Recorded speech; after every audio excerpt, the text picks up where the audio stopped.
What's up, guys? Aronius here, back with another Raid Shadow Legends video. Today's video I'm going to be running into Dragon. Okay, so Dragon is there's a turn attack going on right now, so I want to showcase the team that I'm utilizing. If you're just tuning in for the first time to my channel, I am 100% free to play. Consider subscribing to the channel as well. If not, then help me out a little bit. Just smash that like button for me. I would really appreciate that. So, Dragon turn attack, it's only epics. Kind of stinks, but I guess if you want to get these points here to try to get the Mithrala 5-star soul, if you're going for that, then yes, you're going to need to probably push for this. You could skip it, but I highly recommend going for Dragon Tournament now, just because of the fact that there's a 3x speed gear drop. So you're killing two birds with one stone, potentially getting way better speed gear, as well as collecting some goodies along the way, and then getting points towards the next Mithrala soul, whether it be a 3-star split, 4-star split, or the 5-star. So me personally, I'm trying to go for the 5-star. However, what Plarium's doing right now is also trying to pull on your heartstrings a little bit, give you a little bit of FOMO, because they not only want you to try to go for this, they also have another event going on, which is the Deck of Fate, which is coming up in 6 hours. And then that might have more Serpent Points tied behind it. And then they also have Sand Devil Turn Attack going on at the same time, where you can get Prism Stones and potentially get a pull for one of the strongest attack champions in the entire game right now, which is Teox. I would love to go for this guy. I just don't think I'm going to have the resources to get him, or to get one single pull. More than likely I won't get him anyways, but you get one chance. I personally have pulled a legendary from the Prism pools before, which is extremely hard to come by, but I did pull a legendary from here before.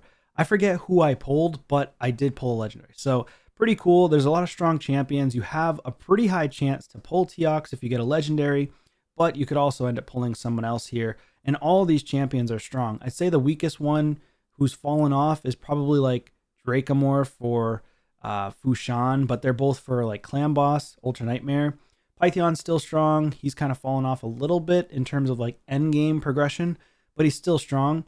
Teox is number one here, as well as Necmo. Necmo coming in second. So if you are going to be going and pushing for Sand Devil, then yes, get that one pull. Obviously, if you're a spender, this doesn't apply to you. So you're just going to go ahead and probably purchase some Prism Stones to get Teox.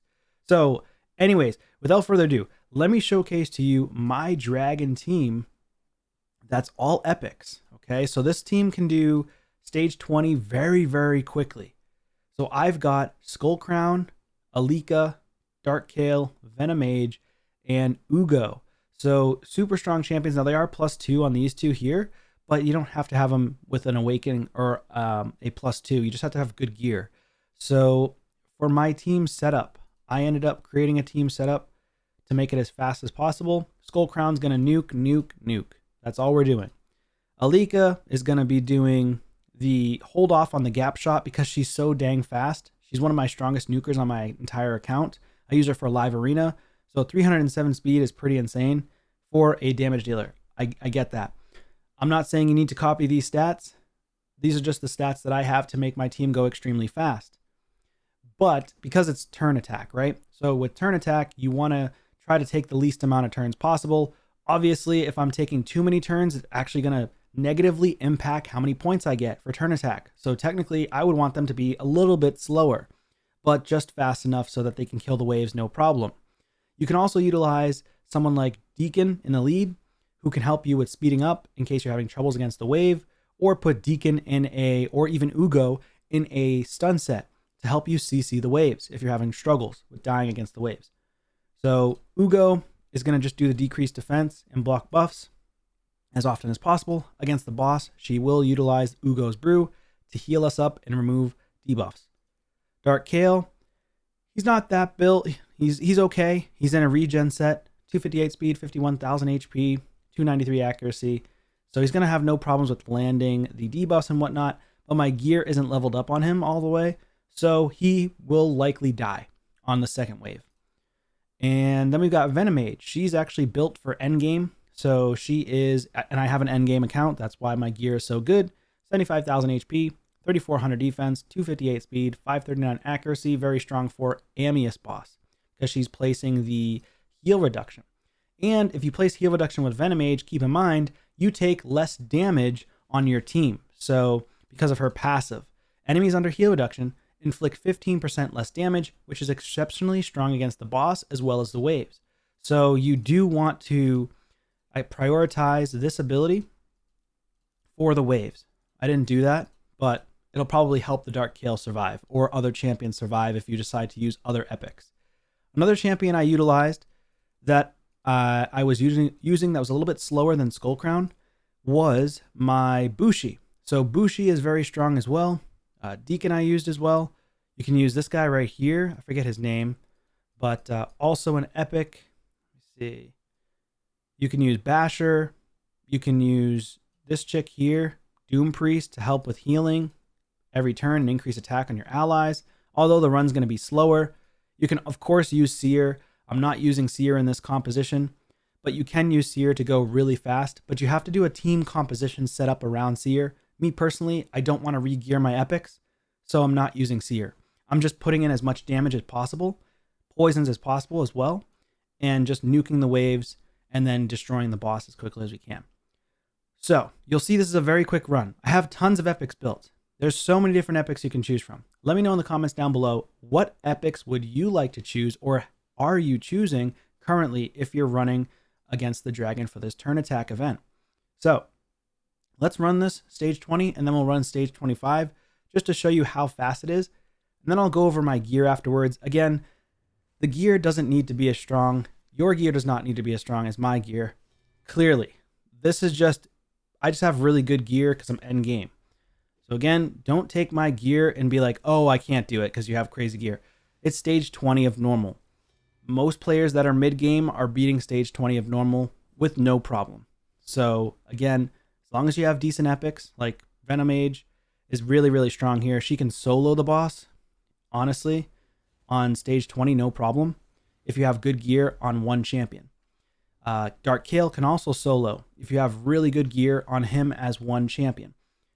But I'm going for speed. I'm going to try to go as fast as humanly possible, as you can see. We're destroying the boss. And the most damage is going to come from my Alika, of course, because she's just stacked out of her mind. So 178k damage.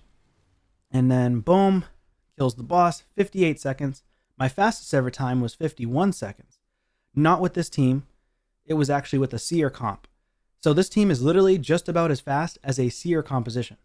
Skullcrown hitting 1 million. Alika hitting 1.5. Dark Kale 624,000.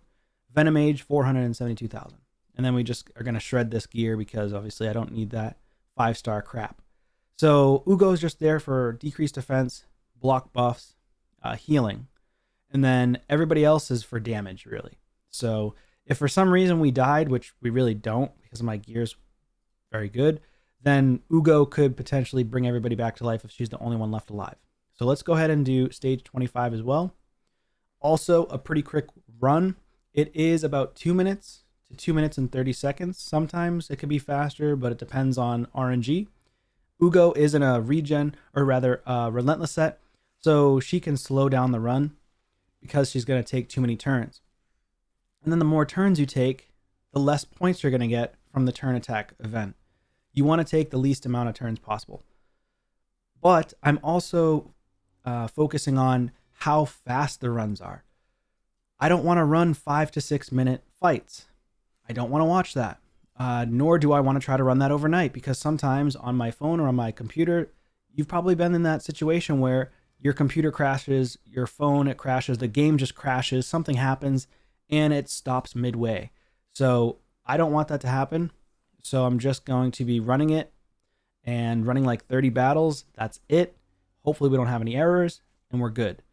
I don't want to give a chance to the game to have an error, basically is what I'm saying. So yeah, so we're running through this. We got to the boss in 1 minute and 5 seconds. No problem. And we should be able to do some pretty decent damage. We don't have Dark Kale with us because of the waves. He just doesn't have enough EHP to survive. But we should be fine with the poisons from her. Decreased defense, decreased attack. The boss won't hit us hard enough. He didn't even get a chance to use his heavy hitting ability, which is nice, which stuns us. So we should be good here. 193,000 damage from Alika, A1 100,000. Personally, I shut off the AoE because the A1, if it hits twice, does more damage than the AoE from Alika against the dragon boss. So we're doing pretty good here. We're almost done. We need to place decreased defense again, though. So there you go. Over 120,000 damage right there from the A1. And there is a weaken out there. And that weaken is from Skull Crown. So with Skull Crown, if she does have enough accuracy, a lot of people forget that she has a weaken on her A2 heavy hitting ability. So there you go. 2 minutes and 13 seconds.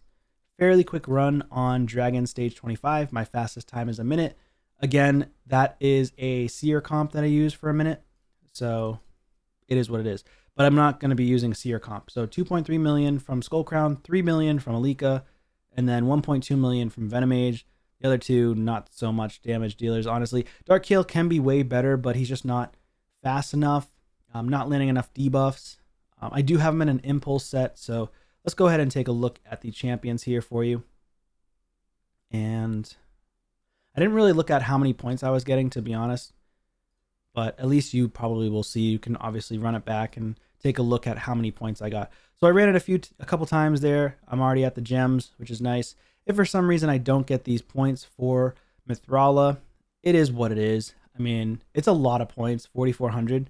I don't think I'm going to have enough energy and whatnot to get to the top Eternal Soul Coins here. Although I would love to get those too. Personally, I'm probably not going to go for the Prism Shard for the Primal Pool. So let's go ahead in here, take a look at recently used. And we've got Alika. She's in just a damage build. She's for Live Arena for me. And she's maxed out. She's at a +2, 6-star Awaken. So obviously she's pretty decked out. 5,500 attack, 295 speed, 350 accuracy, 272 on the crit damage. Skills, fully booked. I put Cruelty on her so she can do more damage, especially against the boss.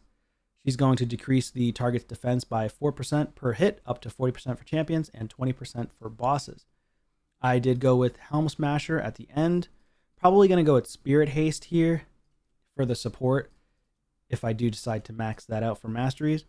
For Ugo, I do utilize her a lot in the Hydra boss. So Relentless set is insane for Hydra. For Ugo, I would recommend you put her in that.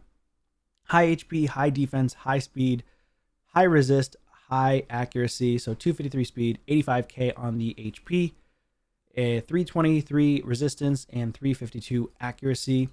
And then I have her in War Master, so she does a little bit of damage. And then Miracle Heal because of Hydra when she's healing up with this ability. Because of that destroyed max HP on your allies, she can restore some of it with Miracle Heal. Then with our Skull Crown, built for damage, had Skull Crown for a very long time. I think she's amazing. She has almost 6k attack, 237 speed, 256 crit damage, 352 resistance, and fully booked. Masteries, I went with Helm Smasher on her and Counterattack Mastery. So she's very fast. She has Crushing Rend to do more damage against the waves and the boss as well. Venomage, she is in old gear, but it's still decent gear for my account. She's in Resilience, so you can still utilize Resilience. I use Resilience as the offset pieces, and as long as the Resilience for me on my account is legendary or epic 6-star or higher, then I will keep it, and as long as it has decent substats. This one has okay substats. It just didn't land well. It rolled in crit damage and flat stat defense, which kind of sucks. Accuracy on the chest, speed on the boot. We're looking for speed, accuracy, HP percent here, and that's what we got. So for total stats, 73,000 on the HP, 3,300 defense, 246 speed, 531 on the accuracy. Again, that's because of the Amius boss for hard mode. I don't have her masteries fully done, but I will go down with counterattacks for Retribution, as well as Master Hexer, and likely like Lore Steel. For skills, she's fully booked. I put Survival Instinct on her to partially fill turn meter whenever a debuff is placed, spread, transferred onto them. Again, for Amius, I decided to do that. It works okay. I mean, it's not the best, but it's pretty decent. She has a 5-star on the Awakening.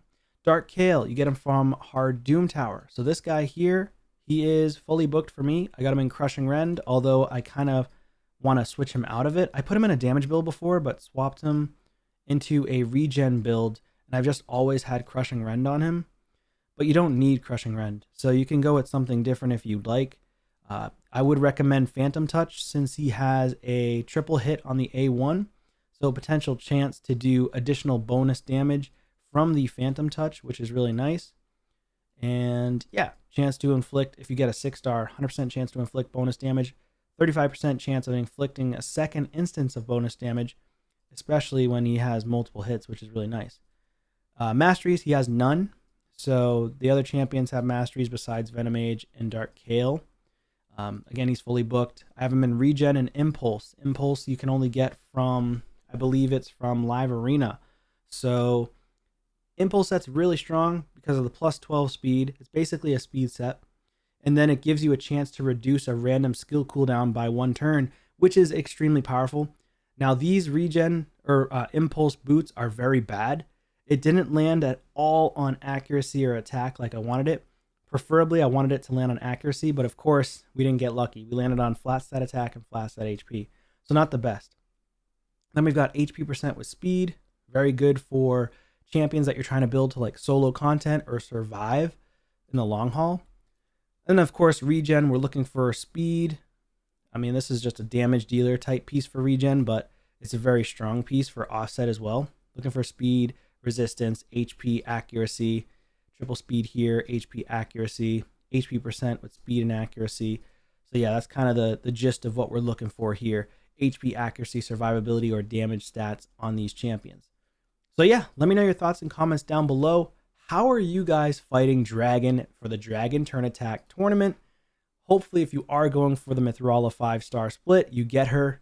If not, then hopefully you go for that Prism Shard that you can pull for a potential chance at Teox. Thank you so much for watching if you've watched this far, and I will see you on a video soon. Take care.